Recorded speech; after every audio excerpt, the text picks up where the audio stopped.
Hello everyone, मेरा नाम मोनिका है। आज मैं एक बहुत डिमांडिंग टॉपिक पर वीडियो लेकर आई हूँ। सब चाहते हैं मेहंदी की स्पीड को इम्प्रूव करना। मैं आपके साथ एक बात शेयर करना चाहती हूँ। जब हम छोटे थे और हम नई कॉपीज में लिखते थे, तब हम उसे बहुत सजा के सुंदर से लिखते थे ताकि हमारी हैंडराइटिंग बहुत सुंदर दिखे। पर क्या यही काम हम एग्जाम टाइम करते थे? वहाँ हमारा फोकस होता था कि हमें टाइम पर काम फिनिश करना है, और साथ में ये भी होता था कि नीटनेस इतनी भी खराब नहीं होनी चाहिए कि एग्जामिनर उसे पढ़ ना पाए। तो हमें दोनों को ही मेंटेन करके चलना पड़ता था। ठीक उसी तरह मेहंदी में भी आपको समझना होगा कि हमें कब कितनी स्पीड में काम करना है। ये बात तो पक्की है कि हम स्पीड में काम करते हैं तो नीटनेस में कहीं ना कहीं तो कॉम्प्रोमाइज हमें करनी ही पड़ती है। पर कभी कभी हमारे सामने ऐसी सिचुएशन आ जाती है कि जैसे कि वेडिंग सीजन में बहुत सारे लोग बढ़ जाते हैं कभी कभार अचानक से, तो वहाँ हमें स्पीड भी मेंटेन करना होता है और थोड़ा फिनिशिंग से भी काम करना पड़ता है। दोनों को ही मेंटेन करके चलना पड़ता है। तो उस सिचुएशन में हमें स्पीड चाहिए। एक बात याद रखिएगा कि आप कई दिन तक अगर लगातार स्पीड में काम कर रहे हैं तो स्पीड बाद में कंट्रोल करना थोड़ा मुश्किल हो जाता है और हो सकता है कि आपका काम का लेवल भी डाउन हो जाए। इसीलिए पहले आप अच्छी तरह से समझ लो कि कहाँ पे कितनी स्पीड में काम करना है। जैसा सिचुएशन हो वैसा ही काम करिएगा। एवरी टाइम स्पीड में काम करने की कोशिश मत करिएगा। आइए देखते हैं कि हम अपनी स्पीड कैसे इम्प्रूव कर सकते हैं। स्पीड हम प्रैक्टिस से ही इम्प्रूव कर सकते हैं, पर हमें क्या प्रैक्टिस करनी चाहिए ताकि हम थोड़ा सा जल्दी मेहंदी लगाना सीख जाए। आइए देखें। हम स्टार्ट करते हैं लाइन ड्राइंग से। फर्स्ट लाइन में बहुत स्लो स्पीड में बना रही हूँ। जैसे जैसे हम प्रोसीड करेंगे हम अपनी स्पीड को बढ़ाते जाएंगे। जैसे हम अपने बच्चों को सिखाते हैं ठीक वैसे ही हमें भी सीखना है। मेहंदी आपको कोई सिखा सकता है, पर स्पीड वो आपकी खुद की होती है। वो आपको कोई नहीं सिखा सकता, वो आपको खुद अपनी प्रैक्टिस से ही लानी पड़ेगी। हाँ, सिर्फ इसमें एक बात का ध्यान रखना है, आपको प्रेशर पे कंट्रोल करना है। अगर आप स्पीड में बना रहे हो तो आपको प्रेशर पे ध्यान देना है।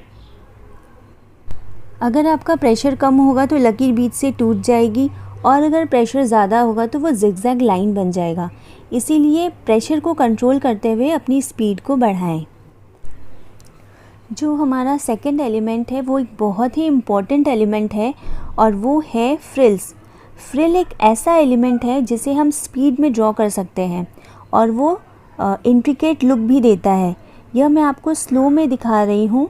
जब स्पीड में दिखेगा, जब मैं स्पीड में बनाऊंगी तो आपको समझ में आ जाएगा कि दोनों की फिनिशिंग में फ़र्क होता है। ये आप और भी धीरे बना सकते हैं।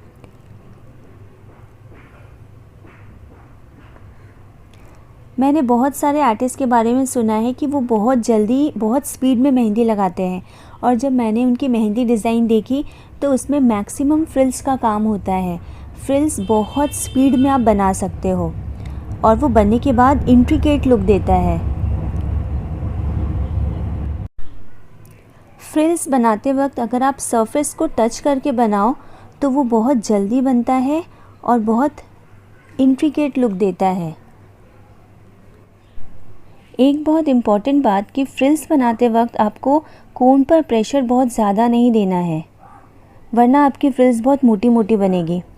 और एक बात है कि जब हम स्पीड में मेहंदी लगाते हैं तो हम कोन के टिप को बहुत पतला नहीं काटते, उसे मीडियम काटते हैं, ताकि हम प्रेशर को कंट्रोल करके जब मन हो मोटा मेहंदी निकाल सके और जब मन हो हम प्रेशर को कम करके थोड़ी इंट्रिकेट मेहंदी उससे बना सके। अब हमारा थर्ड एलिमेंट है जो हमें प्रैक्टिस करना है, वो है स्वर्ल। स्वर्ल बनाना बहुत इजी नहीं होता क्योंकि कोन को हर चारों डायरेक्शन में हमें घुमाना पड़ता है, तो इसकी प्रैक्टिस बहुत इम्पॉर्टेंट है। अगर आप इसकी प्रैक्टिस कर लो तो आप कोन को हर डायरेक्शन में इजीली घुमा पाएंगे। जब हम स्वर्ल बनाएंगे तो हमारा कोन सरफेस को बिल्कुल भी टच नहीं होना चाहिए। मैंने बहुत सारे बिगिनर आर्टिस्ट को देखा है जहाँ वे बहुत डरते हैं और सब कुछ सरफेस से टच कर करके धीरे धीरे बनाते हैं, पर नहीं, आपको घर पे बहुत सारी प्रैक्टिस करनी है कि आप कोन को लिफ्ट करके, जैसे लाइन ड्रॉ करना है तो कोन को लिफ्ट करके करना है, उसको सरफेस से टच करके नहीं करना है।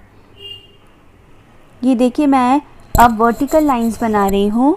यहाँ मैंने कोन को लिफ्ट किया हुआ है, मैं कोन को सरफेस से टच नहीं कर रही हूँ।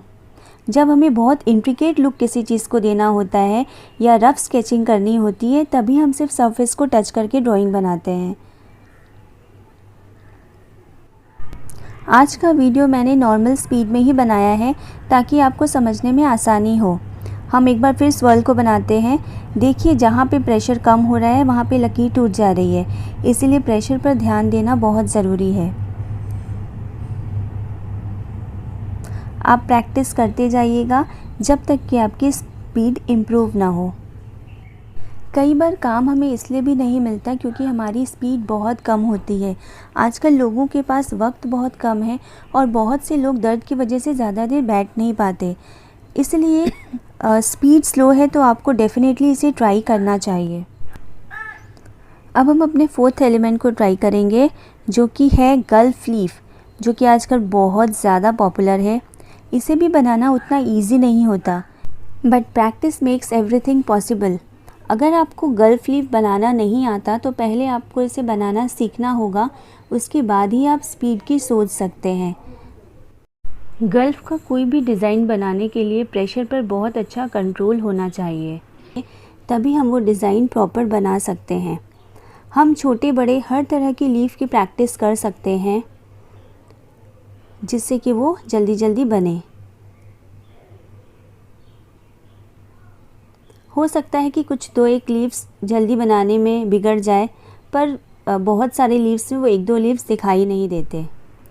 अगर आपको सोशल मीडिया पर पोस्ट ना करने हो तो मैं 2 दिन पुराने कोन यूज़ कर रही हूँ, पर मैं आपको सजेशन दूंगी कि आप फ्रेश कोन यूज़ करो, क्योंकि बिगनर लेवल में अगर हम कुछ प्रैक्टिस करते हैं, अगर वो प्रॉपर नहीं बनता है तो हम खुद अपनी डिज़ाइन से ही डीमोटिवेट हो जाते हैं और हमारा कॉन्फिडेंस डाउन हो जाता है। अब हमारा 5th एलिमेंट है ड्रॉप्स, जो कि बहुत पुराने टाइम से चला आ रहा है और मोस्ट ऑफ द मेहंदी में हम इसका यूज़ करते हैं।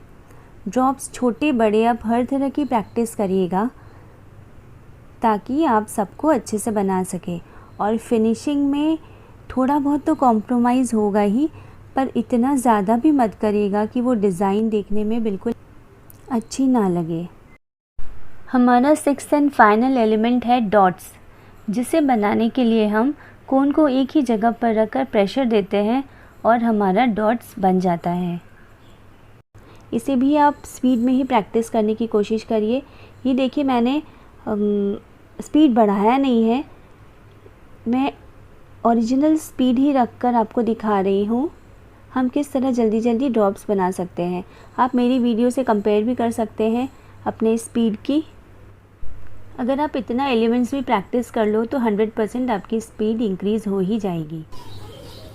तो ये थी कुछ बेसिक टिप्स। आने वाली वीडियो में मैं बताऊंगी कि हम कौन सी डिजाइन्स बना सकते हैं जिससे कम समय लगे और मेहंदी देखने में भी सुंदर लगे। तो अगर आपको वीडियो अच्छा लगा तो मेरे चैनल को सब्सक्राइब कर दीजिएगा और बेल आइकन को प्रेस करके ऑल प्रेस कर दीजिएगा।